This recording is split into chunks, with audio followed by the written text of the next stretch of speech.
பார்ப்பனியத்தை ஏற்றுக்கொள்ளாத எந்த மதமும் இங்கே இருக்கக்கூடாது என்று அவர்கள் நினைத்தார்கள். உலகத்திலே கிறிஸ்தவனுக்கு எங்கேயுமே சாதி கிடையாது. ஆனால் இந்தியாவுக்கு வந்த கிறிஸ்தவம், என் சாதி அமைப்பை நீ ஏற்றுக்கொண்டால் உன் கர்த்தரை நான் ஏற்றுக்கொள்கிறேன், எனக்கு ஏகப்பட்ட கடவுள் இருக்கேன், ஒரு லிஸ்ட்டை நான் ஏற்றி வைக்கிறதுல ஒரு நம்பரை கூட்டுறதுல எனக்கு பிரச்சனை கிடையாதுன்னு அவன் கிறிஸ்தவ நாடார், கிறிஸ்தவ முதலியார், கிறிஸ்தவ பாப்பா கூட இருக்கான், கிறிஸ்தவ செட்டியாரெல்லாம் இருக்கான். சாதியை ஏற்றுக்கொண்டதிலே சரணடைந்தது கிறிஸ்தவம். உண்மையான கிறிஸ்தவம் சாதிக்கு எதிரானது. ஆனால் இஸ்லாம் சாதிக்கு முன்னால் மண்டியிட மறுத்தது. அதனாலதான் பார்ப்பானுக்கு எங்களுக்குமான பகை தொடர்கிறது.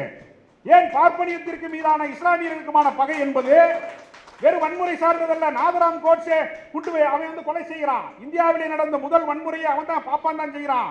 அந்த ஊதாரி பாப்பானுக்காக நீங்கள் அக்ரகாரத்தை கொளுத்தி விடாதீர்கள் என்று சொன்னவர் தந்தை பெரியார்.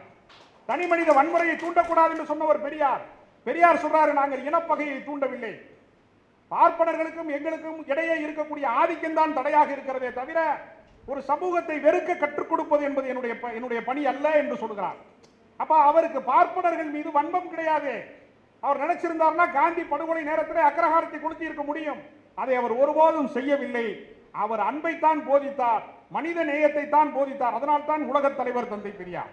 இன இழிவு நீங்குவதற்கு இஸ்லாம் தான் மாமருந்து நன்மருந்து என்று பட்டியலின சகோதரர்களை, உன்னிடத்திலே இருக்கிற சூத்திர பட்டம் போக வேண்டும் என்று சொன்னால், உன்னிடத்திலே இருக்கிற பறையன் பட்டம் போக வேண்டும் என்று சொன்னால் 9:59 நீ இஸ்லாத்தை ஏற்றுக்கொண்டால் 10 மணிக்கு உனக்கு பறையன் பட்டம் போய்விடும் என்று சொன்னவர் தந்தை பெரியார்.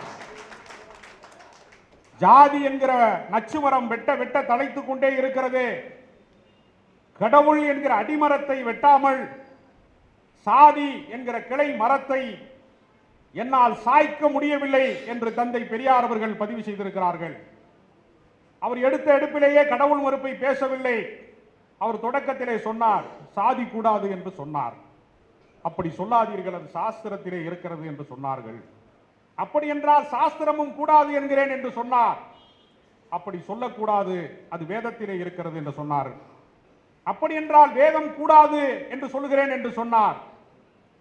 வேதம் கூடாது என்று சொல்லாதீர்கள், அது கடவுள் சொன்னது என்று சொன்ன போதுதான் கடவுளும் கூடாது என்று தந்தை பெரியார் சொன்னார். கடவுளுக்கும் அவருக்கும் எது வாக்கியா தகராறு வரப்பு தகராறுலாம் இல்ல. இல்லாத கடவுளை எதற்காக எதிர்க்க வேண்டும்? நீ அதை காட்டித்தான் எங்களுடைய பெண்களை நீ தேவதாசிகளாக மாற்றினாய். கோவிலிலே பணி செய்யக்கூடிய பெண்கள், தேவாலயத்திலே பணி செய்யக்கூடிய பெண்கள் எப்படி கன்னியாஸ்திரிகள் என்று கௌரவமாக அழைக்கப்படுகிறார்களோ அப்படி திருக்கோவில்களிலே பணிப்பெண்களாக இருந்த சாமானிய எளிய பெண்களை அர்ச்சகர்கள், குருக்கள் பாலியல் ரீதியாக பயன்படுத்தி அவர்களுக்கு அன்றைக்கு கற்பத்தடை இல்லாத காலத்திலே அவர்களுக்கு குழந்தைகளையும் தந்து அவர்கள் வாழ்க்கையை சீரழித்தார்கள். தேவனுக்கு அடியார்கள் என்று அழைக்கப்பட்டவர்கள் தான் பின்னாளிலே தேவடியாக்கள் என்று அழைக்கப்பட்டார்கள் என்றால் அந்த வார்த்தையை கொச்சைப்படுத்தியது யார்? கோவிலிலே இருக்கிறவர்கள் தான் கொச்சைப்படுத்தினார்கள். தேவதாசி முறை வேண்டும் என்று பேசியவர்கள் யார்? எரிகிற தீயிலே உடன்கட்டை ஏறுகிற வழக்கம் என்று சொல்லி கணவன் இறந்து விட்டான் என்று சொன்னால் அந்த எரிகிற தீயிலே கொண்டு போய் உயிரோடு கொண்டு போய் மனைவியை மஞ்சள் பூசி குளிக்க வைத்து அப்படியே உயிரோடு இறக்கினார்களே. எங்கள் பாரத பண்பாடு என்று தானே சொன்னார்கள். அது பாரத பண்பாடு அல்ல, பார்ப்பன பண்பாடு. இன்றைக்கு மொட்டை பாப்பாத்திகள் ஒருத்தி கூட இல்லாமல் இருப்பதற்கு யார் காரணம்? தந்தை பெரியார் காரணம். எழுத்தாளர் கல்கி அவர்கள் குழந்தை திருமணம் நிகழ்கிற வீடுகளிலே எதற்கு திருமணம் நிகழ்கிறது என்று 7-8 வயது குழந்தைக்கு தெரியாது, விளையாடி கொண்டிருக்கும். வயதுக்கு வருவதற்கு முன்பே திருமணம். ஒரு குழந்தை பருவத்திலே இருக்கிறவர்களுக்கு திருமணத்தை செய்துவிட்டு திடீரென்று அன்றைக்கு இருக்கக்கூடிய ஏதாவது ஒரு நோய் வாய்ப்பட்டு அந்த ஆண் இறந்து விட்டால் அந்த சிறுமிக்கு மொட்டையை அடித்து மூளையிலே அமர்த்தி நீ இங்கேதான் இருக்க வேண்டும் என்று கொடுமைப்படுத்தினார்களே. இந்த கொடுமையை காண சகிக்காமல் கண்ணீரோடு கதிகலங்கி மனம் பதட்டமாகி ஒரு சிறுகதை எழுதியிருக்கிறார் கல்கி அவர்கள். கல்கியால் சிறுகதை தான் எழுத முடிந்தது. அந்த வழக்கத்தை ஒழிக்க முடிந்ததா? அதை ஒழித்து கட்டியதுதான் திராவிட இயக்கம். இன்றைக்கு பார்ப்பன பெண்கள் படிக்கிறார்கள் என்று சொன்னால் ரங்கராஜ் பாண்டே மாதிரி ஆளுகள்லாம் பாப்பான் கடல் கடக்க கூடாது என்கிற வேதத்தை கொஞ்சம் கூட அவன் கவனிக்காம அன்னைக்கு குடுமையெல்லாம் வெட்டிட்டு கிராஃப் வெட்டிட்டு வெளிநாட்டில் போய் அமெரிக்காவில் போய் வேலை செய்யறானே, கிறிஸ்தவ நாடுகளிலே போய் வேலை செய்கிறானே, குவைத் மாதிரி இஸ்லாமிய நாடுகளிலே போய் வேலை செய்கிறானே. பார்ப்பான் கடல் கடக்க கூடாது. கவிஞர் வாலி கடைசி வரைக்கும் கடல் கடக்கவே இல்லை. ஒரு வெளிநாட்டுக்கு கூட இல்லை, போகல, பாஸ்போர்ட் கிடையாது. அவர் தான் உண்மையான பாப்பான். பிராமின் அவர் வந்து சுறாமீன் திங்கிற பிராமின் அவன் தான் உண்மையான பாப்பான். நீ பூரா எல்லாருமே நீ அமெரிக்காவில் செட்டில் ஆயிருக்க, விசா வாங்கியிருக்க, எல்லாருமே கனடாவில் இருக்க.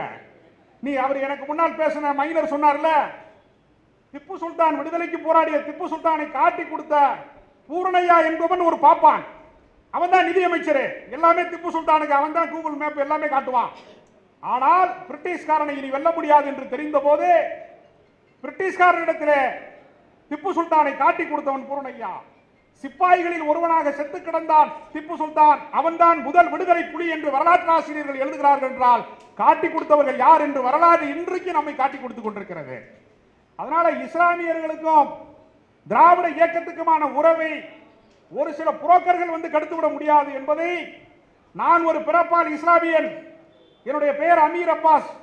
அமீர் என்று போகிற போது கூகுளில் வந்து சினிமா டைரக்டரை காட்டிடும். அதனால நான் தொடக்கத்தில் பேசுகிற போது என்னுடைய ஊர் பெயரை இணைத்து ராஜகம்பீரம் அப்பாஸ்னு நான் தொடக்கத்திலே யூடியூப்ல அறிமுகமாகிற போது வந்தேன். அறக்கழகம் சொல்லக்கூடிய மதுரையில் இருக்கக்கூடிய ஒரு யூடியூப் சேனல்ல அவன் சொன்னான், அண்ணே ரொம்ப லென்த்தா இருக்குனே பேரு, சுருக்கமா போடுவோம்னே அப்படின்னு ராஜகம்பீரன் ஒரு புனை பெயரை அந்த யூடியூப் காரன் எனக்கு சூட்டினேன். அது என்னுடைய பெயராகி விட்டது. அதனால ஒரு இஸ்லாமியராக நான் பதிவு செய்கிறேன். இந்த இடத்துல என் புனைப்பெயரை தாண்டி என் இயற்பெயரோடு பதிவு செய்கிறேன்.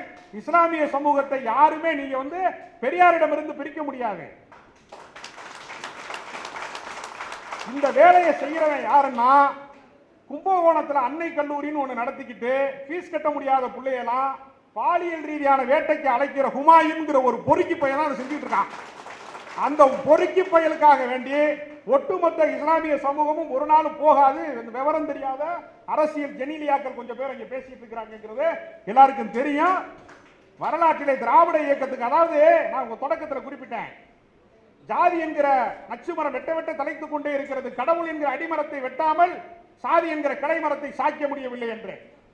சாதி பொய்க்காது, சாஸ்திரம் பொய்க்காது என்றெல்லாம் சொல்லுவார்கள். ஆனால் ஒருவன் இஸ்லாமியராக இணைந்து விட்டால் அவன் பலகாலமாக அவன் பின்பற்றிய சாதிய வழக்கம் அழிந்து விடுகிறது. அதாவது கடல் கடந்து வந்த எல்லா சமயங்களும் பார்ப்பனியத்துக்கு முன்னால் மண்டியிட்டது.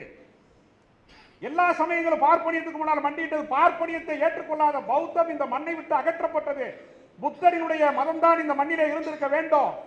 புத்த மதம் அகற்றப்பட்டது. பார்ப்பனியத்தை ஏற்றுக்கொள்ளாத எந்த மதம் இங்கே இருக்கக்கூடாது என்று அவர்கள் நினைத்தார்கள். உலகத்திலே கிறிஸ்தவனுக்கு எங்கேயுமே சாதி கிடையாது. ஆனால் இந்தியாவுக்கு வந்த கிறிஸ்தவம், என் சாதி அமைப்பை நீ ஏற்றுக்கொண்டால் உன் கர்த்தரை நான் ஏற்றுக்கொள்கிறேன், எனக்கு ஏகப்பட்ட கடவுள் இருக்கேன், ஒரு லிஸ்ட்டை நான் ஏற்றி வைக்கிறதுல ஒரு நம்பரை கூட்டுறதுல எனக்கு பிரச்சனை கிடையாதுன்னு அவன் கிறிஸ்தவ நாடார், கிறிஸ்தவ முதலியார், கிறிஸ்தவ பாப்பான் கூட இருக்கான், கிறிஸ்தவ செட்டியாரெல்லாம் இருக்கான். சாதியை ஏற்றுக்கொண்டதிலே சரணடைந்தது கிறிஸ்தவம். உண்மையான கிறிஸ்தவம் சாதிக்கு எதிரானது. ஆனால் இஸ்லாம் சாதிக்கு முன்னால் மண்டியிட மறுத்தது. அதனாலதான் பாப்பானுக்கு எங்களுக்குமான பகை தொடர்கிறது. ஏன் பார்ப்பனியத்திற்கு மீதான இஸ்லாமியர்களுக்குமான பகை என்பது வெறும் வன்முறை சார்ந்ததல்ல. நாதராம் கோட்சே அவன் வந்து கொலை செய்கிறான். இந்தியாவிலே நடந்த முதல் வன்முறையை அவன் தான் பாப்பான் தான் செய்கிறான். அந்த ஊதாரி பாப்பானுக்காக நீங்கள் அக்ரஹாரத்தை கொளுத்தி விடாதீர்கள் என்று சொன்னவர் தந்தை பெரியார். தனி மனித வன்முறையை தூண்டக்கூடாது என்று சொன்னவர் பெரியார். பெரியார் சொல்றாரு, நாங்கள் இனப்பகையை தூண்டவில்லை, பார்ப்பனர்களுக்கும் எங்களுக்கும் இடையே இருக்கக்கூடிய ஆதிக்கம் தான் தடையாக இருக்கிறதே தவிர ஒரு சமூகத்தை வெறுக்க கற்றுக் கொடுப்பது என்பது என்னுடைய பணி அல்ல என்று சொல்கிறார். அப்ப அவருக்கு பார்ப்பனர்கள் மீது வன்மம் கிடையாது. அவர் நினைச்சிருந்தார்னா காந்தி படுகொலை நேரத்தில் அக்ரஹாரத்தை கொளுத்தி இருக்க முடியும். அதை அவர் ஒருபோதும் செய்யவில்லை. அவர் அன்பைத்தான் போதித்தார், மனித நேயத்தை தான் போதித்தார். அதனால் தான் உலக தலைவர் தந்தை பெரியார். அதனால பெரியாரை வெல்வதற்கு சீமானுக்கு முன்னோடிகளா இருந்தவன் எவ்வளவு பேர் ட்ரை பண்ணிட்டான். அவன் யாரும் வரலாற்றிலே வெல்ல முடியாது. அதாவது நான் ஒரே ஒரு விஷயத்தை சொல்லி நிறைவு செய்யலாம்னு நினைக்கிறேன். இந்த சாமியார் பயிர்கள்லாம் என்ன செய்வான்னா, இந்த உலகமே மாயம், வாழ்வே மாயம் சொல்லி நம்மகிட்ட சொல்லிட்டு எல்லாத்தையுமே ஆட்டையை போட்டுருவான். ஒரு கவிதை உண்டு, எங்கள் கைகளிலே நிலம் இருந்தது, அவர்கள் கைகளிலே பைபிள் இருந்தது. ஒரு கவிதை. எங்கள் கைகளிலே நிலம் இருந்தது, அவர்கள் கைகளிலே பைபிள் இருந்தது. அவர்கள் பேச ஆரம்பித்தார்கள், எங்கள் நிலங்கள் எல்லாம் அவர்கள் கைகளுக்கு போய்விட்டது, அவர்கள் பைபிள் எங்கள் கைக்கு வந்து விட்டதுன்னா. மதத்தை காட்டி ஆட்டையை போடுறதுங்கிறது எல்லா மதத்திலையும் இருக்கிறது. இந்த ஏற்பாட்டை தான் இவன் ஏறத்தாழ வந்து இதைத்தான் வந்து சீமான் செய்து கொண்டிருக்கிறார். அவர் வந்து பெரியார் மேடைகளிலே நாம் தான் வளர்த்து விட்டோம். கருப்பு சட்டை போட்டு நாம் செய்த தவறுக்கான வரலாற்று பிழையை திருத்துவதற்கான நேரம் இன்றைக்கு அதர்ம தொடக்கத்தின் வழியாக நிகழ்ந்து கொண்டிருக்கிறது. நாம் தான் இவரை வளர்த்து விட்டோம். ஆனா இன்னைக்கு என்னன்னா, எந்த பக்கம் போனாலும் சரி அவையாளாவே மாறுறதுன்னு ஒரு இடம் இருக்குல்ல, இங்க எல்லா இடத்துலையும் கவனிச்சீங்கன்னா தெரியும். அவர் சாப்பாட்டை பத்தி பேசாத இடமே இருக்காது. ஒரு மிலிட்டரியை நடத்தின மிகப்பெரிய ராணுவத்தை நடத்திய பிரபாகரனை மிலிட்டரி ஓட்டல் ஓனராக மாற்றியவரே சீமான் தான்.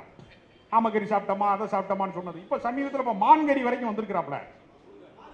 மான் ஊறுகாய், அது மான் ஊறுகாய் வரைக்கும் வந்துட்டாரு. பாருங்க எவ்வளவு கவனமா இருக்காங்கன்னு. அப்ப சீமானை பொறுத்தவரையில எச்சி சொத்துக்கு நாக்க தொங்க போட்டு எங்கே வேணாலும் அலைவான். கசாப்பு கடைக்கு முன்னாடி நாய் நிக்கிறது மாதிரி RSS அலுவலகத்துக்கு முன்னால் நின்று கொண்டிருக்கக்கூடிய எச்சிக்கலை நாய் தான் சீமானு. சீமானால ஒரு அவன் யாருமே நம்ப மாட்டாங்க. விஜய்னு ஒரு இன்னொரு மாயை வந்த போதே பாதி தீர்ந்து விட்டது. மிச்சம் இருக்கிற வாழ்க்கையை எப்படி பாதுகாப்பது என்று தெரியாமல் போய் பாரதி எனக்கு பாட்டேன் பூட்டேன்னு சொல்லி இப்ப பாரதிங்கிற பர்னிச்சரை வந்து யாரும் உடைக்காம வச்சிருந்தாங்க. அதை உடைச்ச வேலையை சேர்த்து செஞ்சுட்டாரு. அதனால வந்து ஒரு மாவோவின் ஒரு கவிதை ஒன்று உண்டு.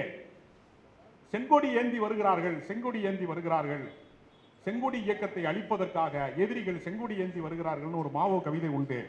கருப்பு சட்டை போட்டு பெரியாரை பேசி நம்மை போலவே திராவிட இயக்கங்களிலே இருந்து இந்த திராவிட இயக்கத்தை அழிப்பதற்காக ஒரு கோடாரி காம்பாக மாறியவன். மரத்திலிருந்து செய்யப்பட்ட கோடாரி மரத்தை வெட்டுவதைப் போல திராவிட இயக்கத்திலே இருந்து உருவான சீமான் இந்த சமூகத்தை காட்டி கொடுக்கக்கூடிய பூர்ணையாவினுடைய வேலையை செய்கிறான். அதனாலதான் அவன் பாட்டன்னு சொல்றான். இந்த சமூகத்தை காட்டி கொடுக்கக்கூடிய சீமானை அடையாளம் காண்கிற வேலையை தான் இதை நான் பார்க்கிறேன். நிச்சயமாக சீமானினுடைய சூழ்ச்சி வெல்லாது. சகுனிகள் ஒருபோதும் நம் மீது போர் தொடுப்பதில்லை. மாறாக அவர்கள் நம்மை அவர்கள் சூதுக்குத்தான் அழைப்பார்கள். அந்த சூழ்ச்சி அரசியல் என்பது இங்கே நொறுக்கப்படும். தந்தை பெரியாரின் கருத்துக்கு முன்னால் எந்த சீமானும் நிற்க முடியாது என்று சொல்லி என் வாய்ப்புக்கு நன்றி பாராட்டி விடைபெறுகிறேன்.